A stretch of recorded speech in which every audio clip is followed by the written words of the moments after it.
But let me actually do, oh, that was a storm risk rating. So I just want to put a caveat. I know that these are not public facing visuals. You can't see all the numbers. Like I might hesitate to bring this into, to some leaders because I'm talking about a full distribution. I might instead, show them something a little bit friendlier, like this. But I kind of thought you guys would like the full distribution to kind of think about because it helps also tell you what the rating is. So storms, when you think about what's going to be rough about, more volatile precipitation and how it will impact at the house, like the household level and how you experience it.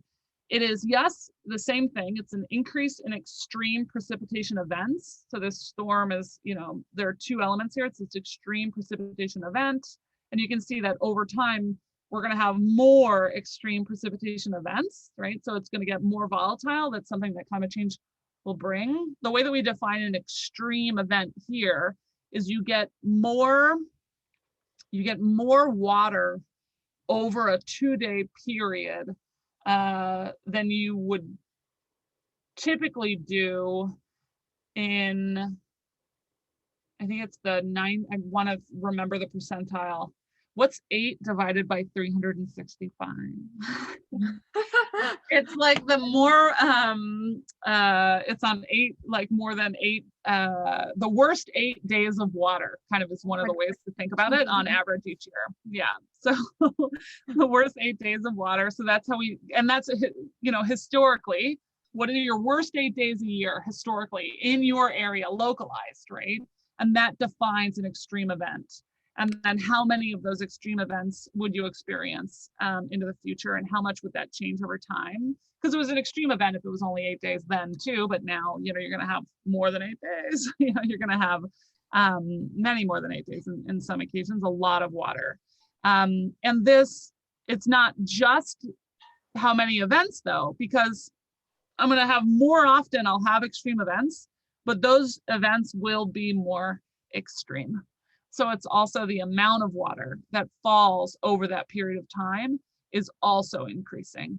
And when you think about storm risk, you are thinking about the Olympics and a little bit of the Western Washington, where a lot of the Zillowites in this room, kind of live. And so, we live in areas that have a lot of clay pipes under the ground. We have lots of hills, which are kind of tricky for erosion. More rain will definitely, challenge that kind of that environment. To say nothing of areas, I don't know if infrastructure-wise we're in trouble here, but there are a lot of places in the U.S. that are in trouble because they don't have the sewer systems that will be able to handle that kind of a load. So you'll have more inland flooding. Just from this kind of heavy water. And that's actually a big deal if I go back to the map, more for the Northeast. So if you think about where extreme precipitation risk is. So it's pretty much us in the Pacific Northwest, it's what we're very known for. And then it's really kind of out east, right, is where a lot of the water, this will just be an issue. And again, it's kind of your mudslides and your erosion and things like that. Okay. So I'm gonna, before I'm done, show you, not really my command center, but now this challenge. So this challenge, if you think of, can you still see it? Just, I switched tableaus. I don't know if you can see the new tableau. I'll just switch tableaus. Oh yeah. So if you think about the current challenge when we talk about wildfire risk, it's that everyone sees the outlier events, these extreme events in the news in California. And now if you want to think about how people handle risk information, the human brain is very weird. We love the extreme events, right? Like I remember reading a paper once as an economist, well, I am an economist, I just mean like in grad school, and it was about mad cow disease and how irrational people were about mad cow disease. It is so rare, but it's provocatively awful. It's awful disease. And so many people, if you have like one event, an incredibly low probability of risk, but you have this one event, right, that's pretty sensational, and suddenly so many people stop eating beef, right? The behavior is kind of extreme. Wildfire is kind of a similar problem, right? It is absolutely an issue. It is absolutely going to become more common. It already is fairly common though, which is one of the problems with this is like so one of the problems is that the way that the modeling works, right, is that the conditions will get worse over time for wildfire because we're more likely to have droughts, right? And if you think about an extended drought, that dries out the large vegetation.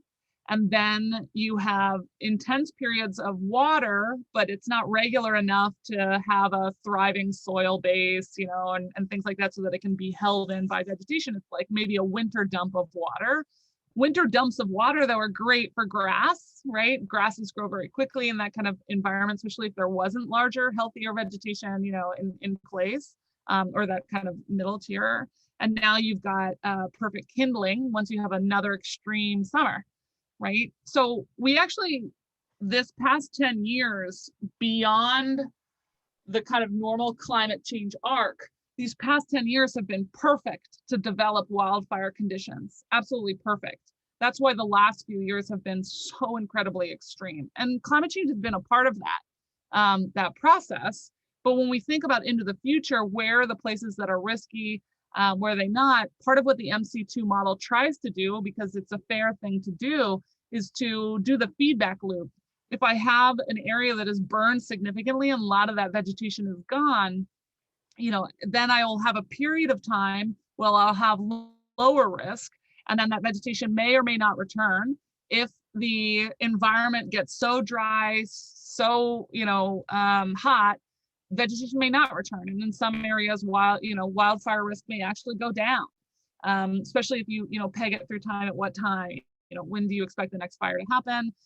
But the problem still remains that the way that people are making the decision is off of the extreme events, right? So I might think to myself about, oh, California is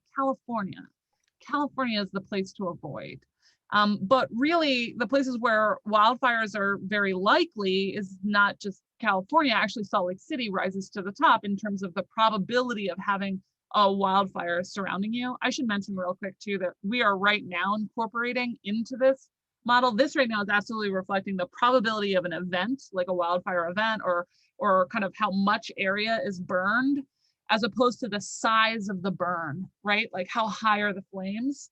Because that actually matters a lot for property damage. So that's something that we're incorporating in, you know, right now to be available in like when we'll be done with that? Gosh, hopefully soon. But that will change these kinds of numbers, and it might actually, you know, take Salt Lake City down lower on this list because they're kind of like Southern California and their dry grass and their chaparral. It's a high likelihood of a burn, but will it be as horrible and horrific as if you have an unlikely burn in, say, you know, the Pacific Northwest, where it's much less likely because we have storm, you know, a lot more precipitation is expected. We're not expected to dry out as much, less drought risk, you know, where we are. But if you have a burn and the trees and the vegetation is that big and it gets going, that's some pretty serious property damage potential, pretty serious stuff. And so that's something to incorporate into this one. But this is this probability that a burn happens near you, that you'll have to deal with smoke, you know, surrounding your home on a given year. And Salt Lake City is actually going, you know, into the future, 2050, these forecasted models out, will be worse, you know, than your Californias of the year. And yet we're thinking so much, I think, about California when we think wildfire risk, but Eastern Washington is also very high on this list. And so is Southern Oregon. Again, not the Western because it's still pretty wet, but this is kind of more Central Oregon. But yet California is what we always think about, you know? And so trying to talk about what that means. And then last thing, and then I'll open up to questions, is to talk about what does it mean, right? And are we making the right decisions? That's also the next step at Climate Tech, is kind of walking it from not just the probability that the hazard happens, but walk it towards the probability that you get property damage, how much property damage, or if it's more about lifestyle, right? If it's less property damage, but more, no one will want, you know, less likely to want to live in a place where 46 days of the year over 110 degrees, you know, then that's more about maybe just property value changes as opposed to catastrophic risks and property destruction.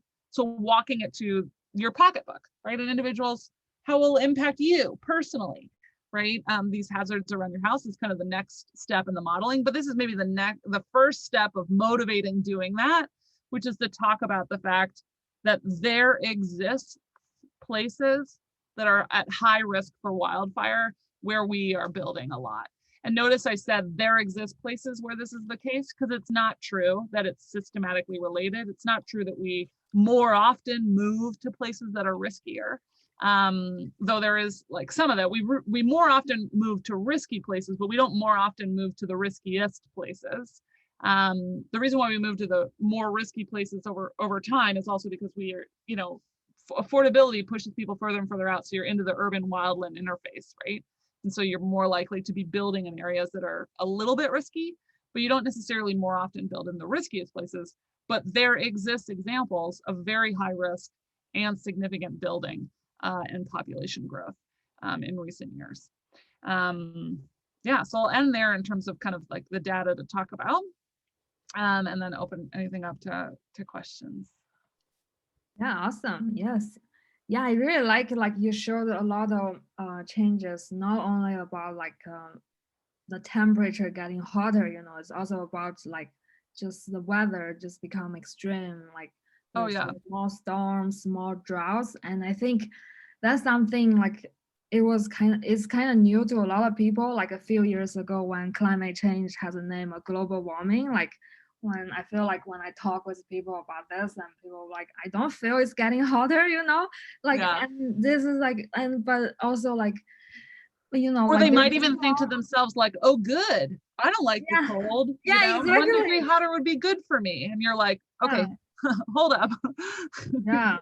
And yeah, I totally agree. I feel like those extreme events, they are kind of like the trigger of people alert, alert, alert, like climate change is happening. Like they not only just affect the temperature, it also affect the nature, the plants' life, the animals' life, Oh and yeah.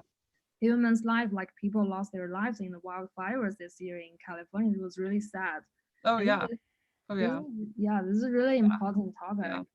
And actually, I kind of want to mention too, I focused on temperature, even though, you know, it's hard to say it's like, oh, property risk within this housing space, but extreme heat is the biggest killer. I don't mean to be like crazy, weirdly sensational. It's just true, right? It's like wildfire is violent, floods is violent, extreme heat leads to the most life lost.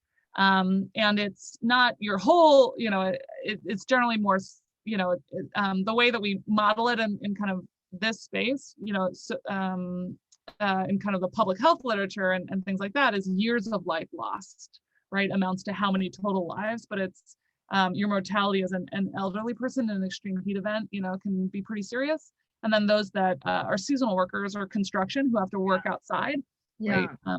That it Yeah. happens. So That's very good point. Like, you know, historically, when there's a cold, we just put up a fire, you know, from thousands years ago, we know how to use fire. But when it's hot, we can't go anywhere except using air conditioner. And yeah.